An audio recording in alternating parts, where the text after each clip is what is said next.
Friends, welcome to my channel. तो आज हम क्लास 8 साइंस चैप्टर नंबर 4 पढ़ेंगे, जो कि है metals and non metals.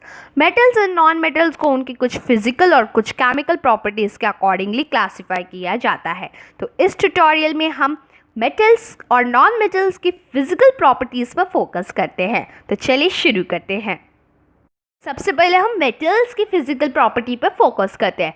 First physical property जो मेटल्स की होती है कि बहुत सारे मेटल्स जो है लस्ट्रस होते हैं।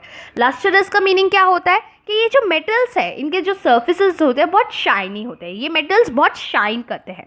नेक्स्ट प्रॉपर्टी जो मेटल्स की होती है कि बहुत सारे मेटल्स हार्ड होते हैं सिवाय सोडियम, पोटेशियम और मरकुरी को छोड़ के, क्योंकि ये तीन ऐसे मेटल है जो हार्ड नहीं होते हैं। सोडियम और पोटेशियम तो इतने सॉफ्ट होते हैं कि हम इन्हें सिर्फ और सिर्फ नाइफ से भी काट सकते हैं। और मरकुरी सॉलिड फॉर्म में होता ही नहीं है, मरकुरी तो लिक्विड फॉर्म में अवेलेबल होता है जब ये रूम टेम्परेचर पे प्रेजेंट होता है।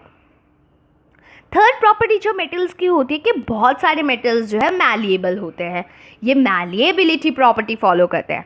मैलिएबिलिटी प्रॉपर्टी क्या होती है कि ये जो मेटल्स हैं ये थिन शीट्स में कन्वर्ट किए जा सकते हैं, जैसे कि एल्यूमिनियम एक मेटल है, ऑल वी नो। अब उस एल्यूमिनियम को आपने देखा होगा एल्यूमिनियम फॉयल भी होता है, तो एल्यूमिनियम को मैलिएबिलिटी प्रोसेस से ही एल्यूमिनियम फॉयल में कन्वर्ट किया जाता है। सिमिलरली सिल्वर फॉयल आपने देखा होगा कि स्वीट्स को डेकोरेट करने के लिए यूज़ किया जाता है, एडिबल सिल्वर फॉयल जो होता है। तो एडिबल सिल्वर को वो थिन शीट्स में कन्वर्ट करते हैं, फिर जाके एडिबल सिल्वर फॉयल बनता है। नेक्स्ट प्रॉपर्टी जो मेटल्स की होती है, most of the metals are ductile. बहुत सारे मेटल्स डक्टाइल होते हैं, ये डक्टिलिटी प्रॉपर्टी फॉलो करते हैं। अब ये डक्टिलिटी क्या है? डक्टिलिटी प्रोसेस होता है जिसमें मेटल्स जो हैं थिन शीट से थिन वायर में कन्वर्ट होते हैं। लाइक एक मेटल है 3D फॉर्म का एक मेटल है, ओके। उस 3D मेटल को हमने मैलिएबिलिटी प्रोसेस से 2D फॉर्म में कन्वर्ट करा, यानी कि थिन शीट में कन्वर्ट करा। देन उस थिन शीट से हमने उसे वायर में कन्वर्ट करा, यानी कि डक्टिलिटी प्रोसेस से हमने उसे 1D यानी कि वायर में कन्वर्ट करा। सो इस तरीके से ये साइकिल चलती है। लाइक कॉपर, आपने देखा होगा ना, कॉपर वायर आपके घरों में यूज़ किया जाता होगा।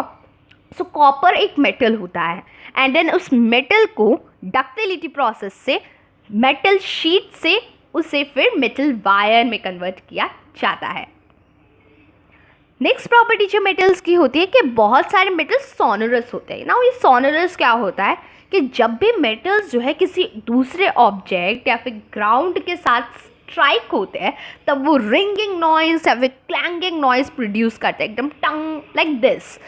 आपने देखा होगा जब आप टेम्पल में जाते हैं देन वहाँ पे घंटी होती है, आप उसे बजाते हैं, देन कितनी जोर की नॉइज़ वो प्रोड्यूस करते हैं, टंग। सो क्या वो वुडन बेल होती है या फिर एक मेटेलिक बेल होती है? या वो एक मेटेलिक बेल होती है। अगर आप वुड की बेल को ऐसे स्ट्राइक करेंगे तो वो बिल्कुल भी नॉइज़ प्रोड्यूस नहीं करेगी, बट जब आप किसी मेटेलिक बेल को स्ट्राइक करेंगे तब वो जो है बहुत जोर की नॉइज़ प्रोड्यूस करेगी, क्लैंगिंग noise, tongue tongue like this. The next property जो मेटल्स की होती है कि बहुत सारे मेटल्स जो है गुड कंडक्टर्स होते हैं हीट और इलेक्ट्रिसिटी के। गुड कंडक्टर से मेरे सेंस क्या है कि बहुत सारे मेटल्स जो है इलेक्ट्रिसिटी अलाउ करते हैं उनमें से पास होने के लिए। Like silver is the best conductor of heat and electricity. अगर आपके एग्जाम्स में टीचर ने पूछा कि कौन सा ऐसा मेटल है जो बेस्ट कंडक्टर है हीट और इलेक्ट्रिसिटी का, so the answer is silver wire जो है बेस्ट कंडक्टर है हीट और इलेक्ट्रिसिटी का। बट फिर भी आप अपने घरों में सिल्वर वायर यूज़ क्यों नहीं करते हैं? बिकॉज सिल्वर जो वायर जो है वो बहुत महंगा आता है, इट्स वेरी कॉस्टली, क्योंकि सिल्वर चांदी बहुत महंगी आती है एंड वायर उसके हर एक अप्लायंस में वायर लगाना पड़ेगा, सो वो बहुत कॉस्टली होगा।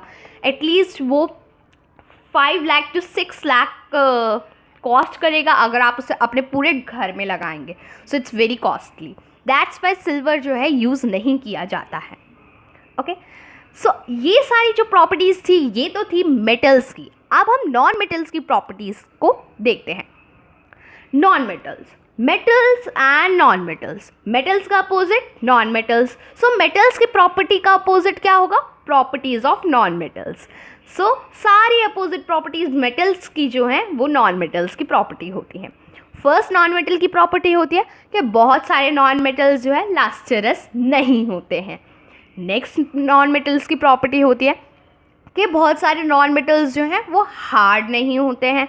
तीसरी प्रॉपर्टी मेटल्स नॉन मेटल्स की होती है कि बहुत सारे नॉन मेटल्स जो हैं वो मैलिएबल नहीं होते हैं। चौथी प्रॉपर्टी नॉन मेटल्स की होती है कि बहुत सारे नॉन मेटल्स जो है वो डक्टाइल नहीं होते हैं। पांचवी प्रॉपर्टी नॉन मेटल्स की होती है कि ये सोनोरस नहीं होते हैं, मतलब ये क्लैंगिंग नॉइस और रिंगिंग नॉइस जब हम इन्हें स्ट्राइक करते हैं तो प्रोड्यूस नहीं करते हैं। सिक्स प्रॉपर्टी जो नॉन मेटल्स की होती है वो होती है कि बैड कंडक्टर्स ऑफ इलेक्ट्रिसिटी यानी कि इंसुलेटर्स होते हैं, यानी कि ये इलेक्ट्रिसिटी या फिर हीट अपने आप से पास थ्रू नहीं होने देते हैं। Now one interesting fact is there, graphite एक नॉन मेटल है, फिर भी ये गुड कंडक्टर है इलेक्ट्रिसिटी का। व्हाट? ग्रेफाइट तो नॉन मेटल होने के बावजूद भी गुड कंडक्टर है इलेक्ट्रिसिटी का? यस, नॉन मेटल्स जो है तीनों फॉर्म में अवेलेबल हो सकते हैं। ये नहीं है कि नॉन मेटल सॉलिड में होंगे या फिर लिक्विड में होंगे या फिर गैसियस में होंगे। नॉन मेटल्स तीनों स्टेट में अवेलेबल होते हैं, लाइक कोल, फॉस्फोरस, सल्फर। ये तीन नॉन मेटल है जो सॉलिड फॉर्म में एग्जिस्ट करते हैं। ऑक्सीजन एक ऐसा नॉन मेटल है जो सिर्फ और सिर्फ गैसियस स्टेट में एग्जिस्ट करता है, या oxygen is also a non metal. Then bromine एक ऐसा नॉन मेटल है जो लिक्विड स्टेट में अवेलेबल होता है, प्रेजेंट होता है। जब हम पढ़ेंगे एक्सेप्शंस, अगर स्पेसिफिक मेटल या फिर नॉन मेटल जो हैं more than half of the properties metals या फिर नॉन मेटल्स की फॉलो करते हैं पर एक दो प्रॉपर्टी छोड़ देते हैं तो वहाँ पर एक्सेप्शंस काम करते हैं। जिस भी कैटेगरी की वो more than half of the property follow करते हैं पर थोड़ी सी प्रॉपर्टी छोड़ देते हैं तो उसे उसी कैटेगरी में डाला जाता है जिस कैटेगरी की वो बहुत सारी यानी आधी से ज़्यादा प्रॉपर्टी फॉलो करते हैं। लाइक सोडियम एंड पोटाशियम सिर्फ एक प्रॉपर्टी मेटल की फॉलो नहीं करते हैं, वो है हार्ड नहीं होते हैं, तो इसलिए इसे मेटल की कैटेगरी में डाला जाता है। एंड नेक्स्ट है ग्रेफाइट भी नॉन मेटल की कैटेगरी का एक प्रॉपर्टी फॉलो नहीं करता है जो कि है बैड कंडक्टर ऑफ इलेक्ट्रिसिटी या फिर इंसुलेटर। इसको छोड़ के वो सारी प्रॉपर्टीज़ फॉलो करता है। सो यहाँ पर एक्सेप्शंस काम करते हैं। अब अगर एक ऐसा ऑब्जेक्ट है जो आधी मेटल्स की प्रॉपर्टी फॉलो करता है, आधी नॉन मेटल्स की प्रॉपर्टी फॉलो करता है, तो फिर उसे हम क्या कहेंगे? तो ऑब्जेक्ट को हम कहेंगे मेटलॉइड क्या कहते हैं? मेटलॉइड एक ऐसे ऑब्जेक्ट होता है जो आधी तो मेटल्स की प्रॉपर्टी फॉलो करता है एंड आधी नॉन मेटल्स की प्रॉपर्टी। इसका एग्जांपल है सिलिकॉन जो है आधी मेटल्स के प्रॉपर्टीज़ फॉलो करता है एंड आधी नॉन मेटल्स की फिजिकल प्रॉपर्टीज़ फॉलो करता है। देन इसलिए सिलिकॉन को मेटलॉइड कहा जाता है। मेटल्स एंड नॉन मेटल्स की टोटल फिजिकल प्रॉपर्टीज़ होती हैं 6। सो अगर किसी ऑब्जेक्ट को हमें मेटल्स में क्लासिफाई करना है, मेटल की कैटेगरी में क्लासिफाई करना है, तो उस ऑब्जेक्ट को एटलीस्ट 4 प्रॉपर्टीज़ मेटल्स की फॉलो करनी चाहिए। और अगर हमें किसी ऑब्जेक्ट को नॉन मेटल्स की कैटेगरी में क्लासिफाई करना है तो उस ऑब्जेक्ट को एटलीस्ट 4 नॉन मेटल्स की प्रॉपर्टीज़ जो हैं फॉलो करनी चाहिए। ओके, सो आज के लिए बस इतना ही। अगर आपको मेरी ये वीडियो पसंद आए तो इसे लाइक करिएगा, शेयर करिएगा, सब्सक्राइब करिएगा एंड बेल आइकन दबाना ना भूलेगा। इस चैप्टर का पार्ट 2 मैं जल्द ही अपलोड करूँगी। Till then bye bye, stay safe, stay healthy.